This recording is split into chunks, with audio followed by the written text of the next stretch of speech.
What's up, everybody? This is Storm here, and I hope everybody is having a very good day today. In today's video, I'm going to be discussing what happened at the PlayStation, I want to say, event happened yesterday that involved with Mark Cerny, which is the guy who works on making on the PlayStation consoles, with the final reveal of the not kept secret of the PS5 Pro, and the discussions that are going on around it and how people feel about it. So let's get on with it.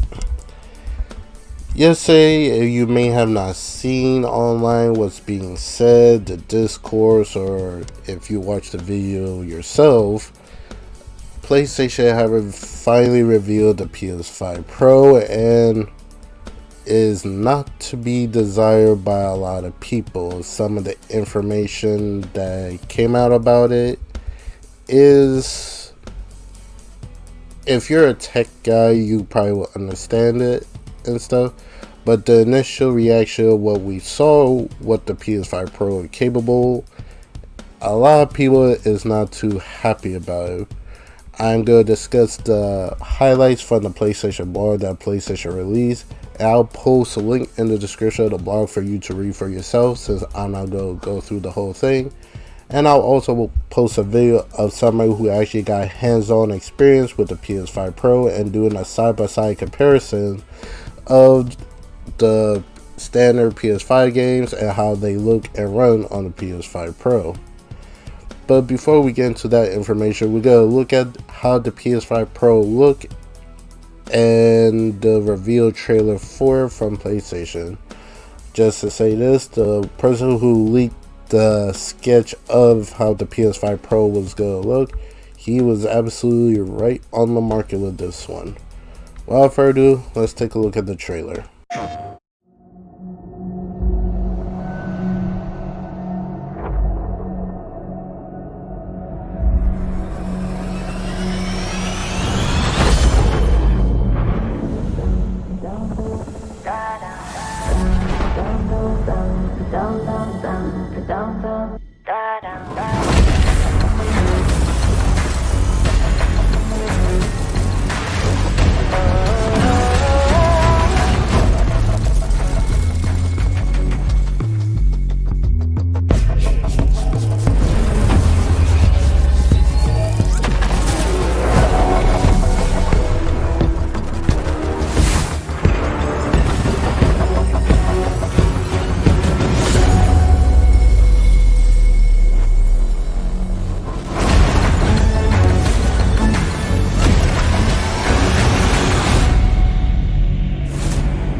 And there you have it. We had the official reveal of the PS5 Pro.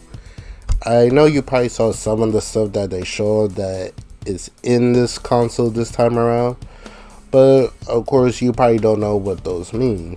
But the PlayStation blog does go down into detail with each information that the PS5 Pro power have and what could mean for future video game titles. Right now, my complaint for the video of the event is that they didn't really show off a new PS5 game running on it to show it off. They use like games that already released, like Last of Us Part 2. They use that for.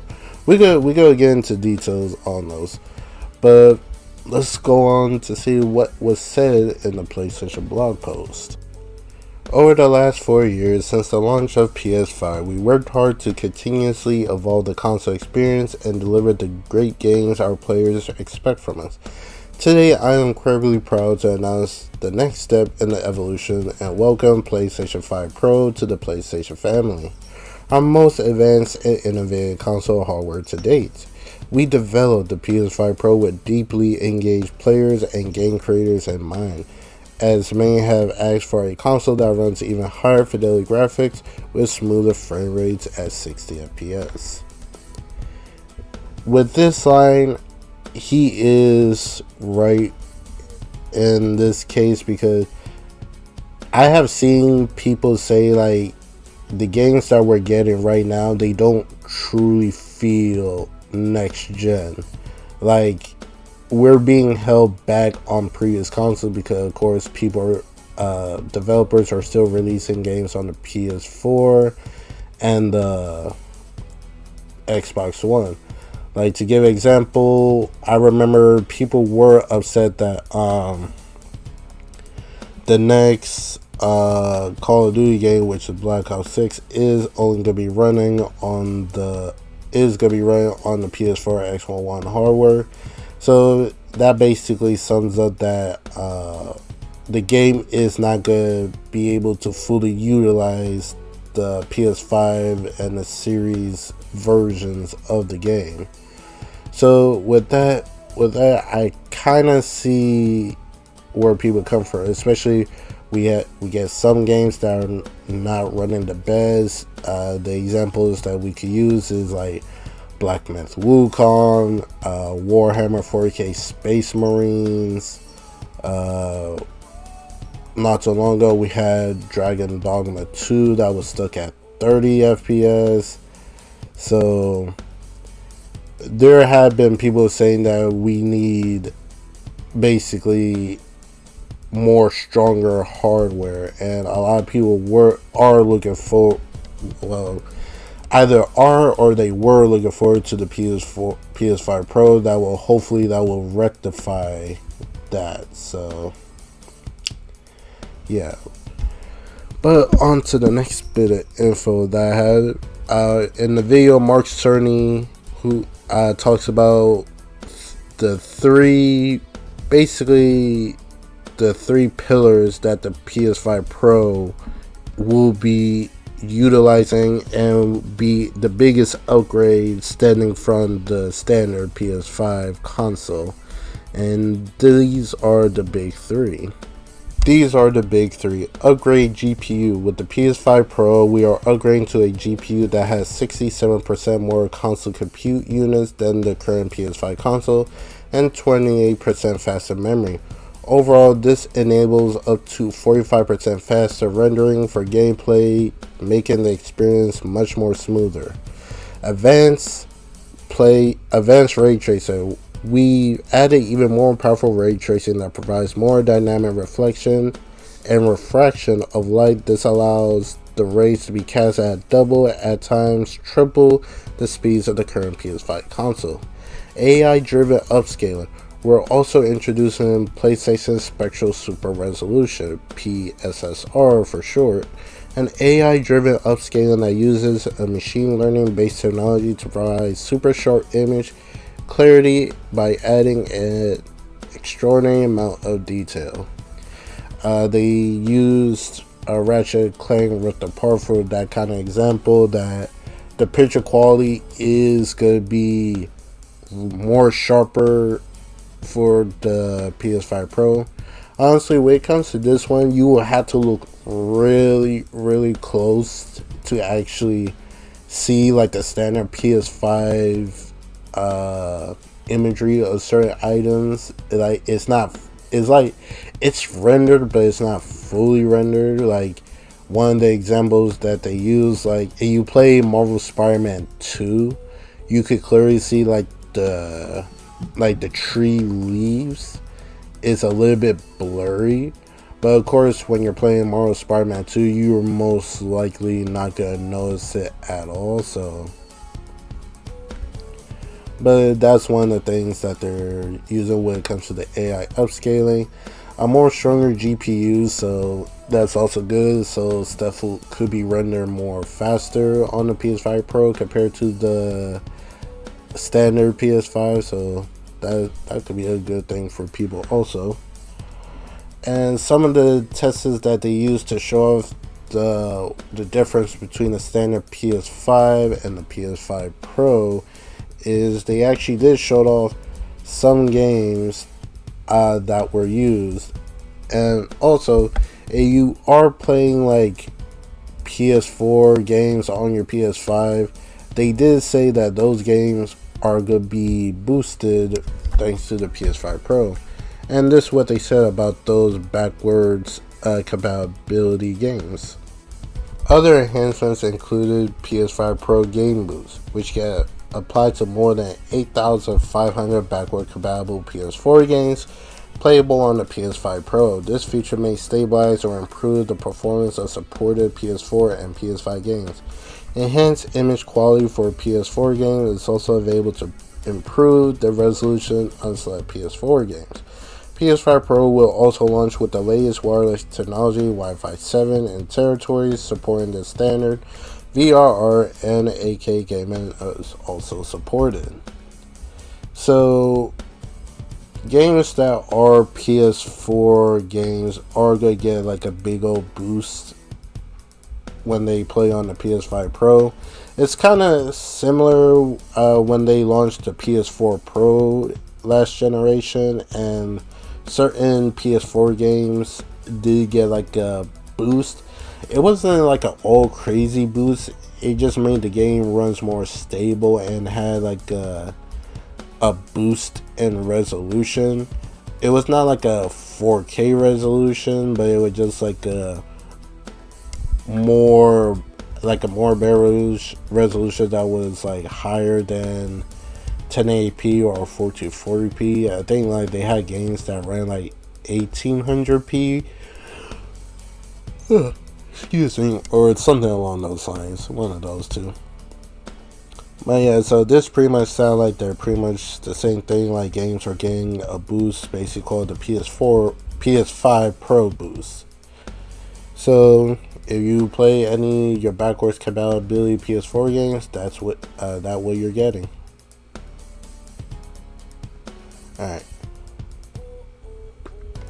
During the presentation video from Mark Cerny, they did show off some games that are going to be getting the PS5 Pro boost when the console launch. And here are the list of the games that they showed off and what possibly could be games that could be coming in the future.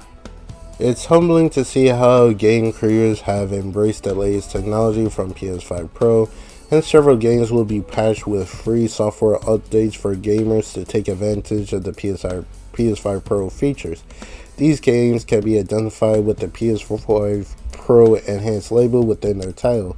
Some games you could look forward to include blockbuster hits from PlayStation Studios and our third-party partners, such as Alan Wake 2, Assassin's Creed Shadows, Demon's Souls Remake, Dragon's Dogma 2, Final Fantasy VII Rebirth, Gran Turismo 7, Hogwarts Legacy, Horizon Forbidden West, Marvel Spider-Man 2, Ratchet & Clank Rift Apart, The Crew Motorfest, The First Descendant, and The Last of Us Part 2 Remastered, and more. So those were the games that they show off in the scissor reel that are going to get the Pro Enhanced when the game launch. Me personally, I wish they would have tested the game The First Descendant, since that game is running Unreal Engine 5, and as we saw from the latest games that released on Unreal Engine 5, that engine is very demanding, especially for the current hardware that we have right now. So I will gladly love to see a side-by-side comparison of The First Descendant on the PS5 Pro compared to the standard one. I think that'll be like a good selling point that, hey, the PS5 Pro could run games that's running on Unreal Engine 5 and a much more better and stable resolution and a higher frame rate. But unfortunately, they didn't show that. I guess time will tell when we get to see that. It's more than likely they only show like their first party ones because they are already in a good state even on standard PS5. So I guess they just want to show the difference, like how they could look even better. And when they said they're humble that developers are taking a liking to the PS5 Pro, I have seen like the Twitter for Dragon Dogma and for Final Fantasy VII Rebirth being excited, even talk about that they will share share like an update how their game will look on the PS5 Pro at a later date. So yeah, so there are developers are excited. I see like people from Insomniac are excited for it, so they're most likely going to take full event. The ones I could see take a full advantage of the power of the PS5 Pro hardware is going to be the first party studios. Third party will do stuff with it, but I think they won't take full advantage of it. I could be wrong by saying that. They most likely will take full advantage of the power of the hardware. It's just gonna be a wait and see approach, because that was some people would complain about, that the developers are not fully utilizing the hardware, and I think because of the hardware they are limited to some extent. So they said gamers and game developers were in mind when making this console. So let's see if they will fully utilize it, because people are basically saying like the PS5 Pro will help games be fully utilized. And the one I could most likely think of is probably going to be like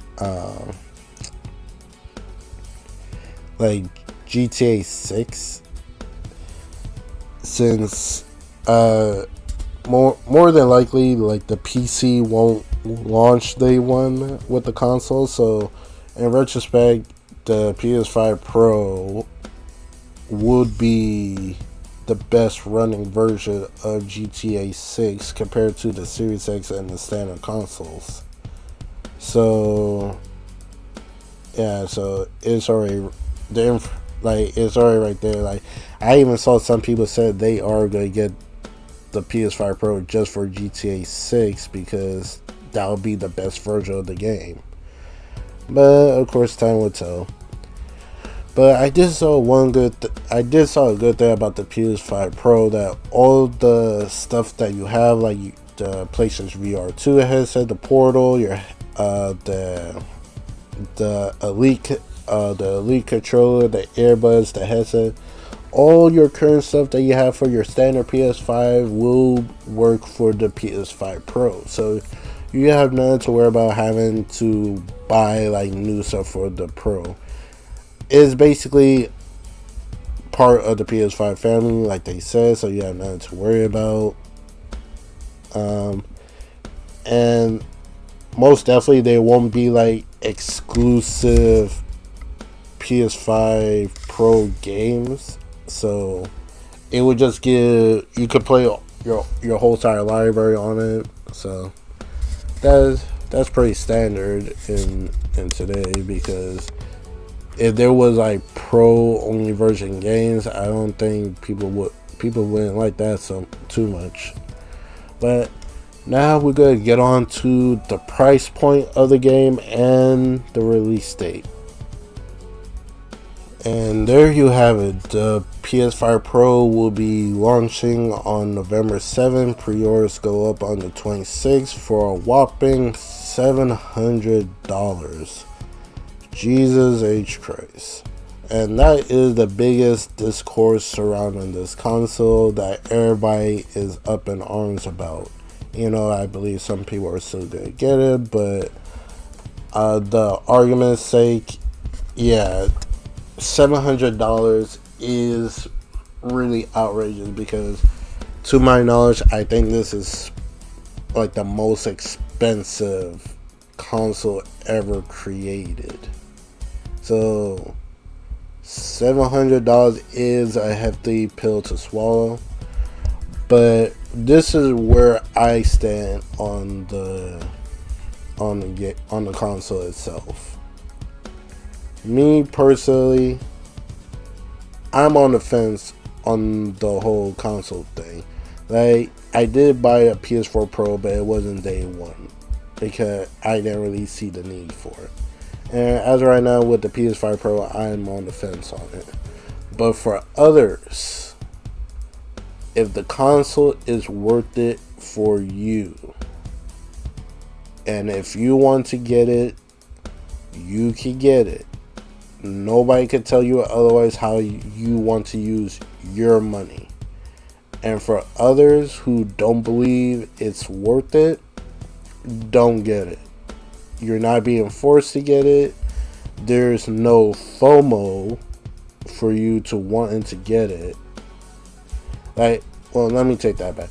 They could be potential FOMO, but in your heart, if you don't believe the console is worth it, don't get it.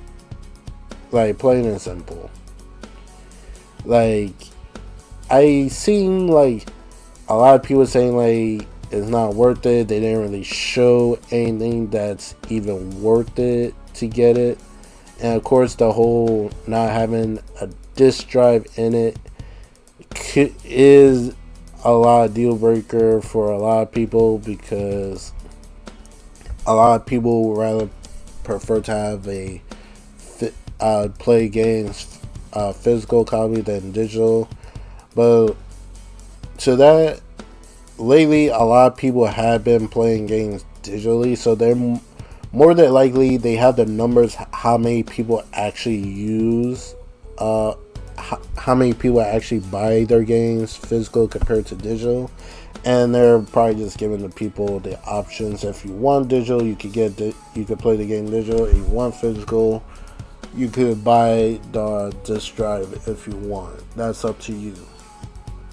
And I believe if this console would had a disk drive in it, I have a feeling this thing will be a whole lot more expensive than what it is now. That's just my opinion on it. But it is definitely unfortunate that it's cost $700.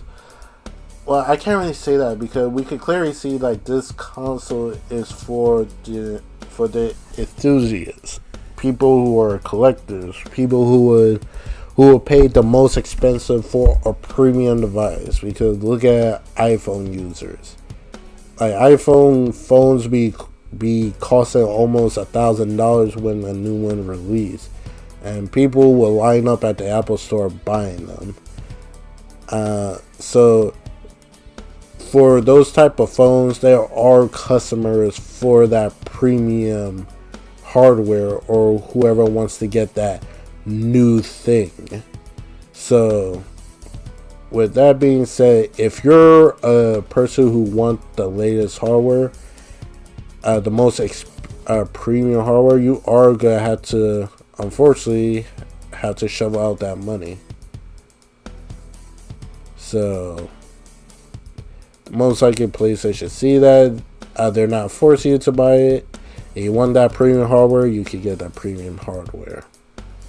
So with that being said, I'm not saying I will get the console. I'm not saying I won't get the console. I'm having a wait and see approach. And granted, what I'm seeing right now online by the time of this recording, Twitter is just a echo changer, echo cage, echo bubble, basically how people feel about the PS5 Pro, because they could say they don't want the console, but they don't speak the majority of people that will get it in the end. So with that being said, that's my opinion on the PS5 Pro. Are you gonna get it? Is it worth it to you, or is it not worth it for you, or will you get it later down the line? Let me know in the comment below. With that being said, I'll catch you guys in the next video. I hope you enjoy your day, and I'll catch you in the next one.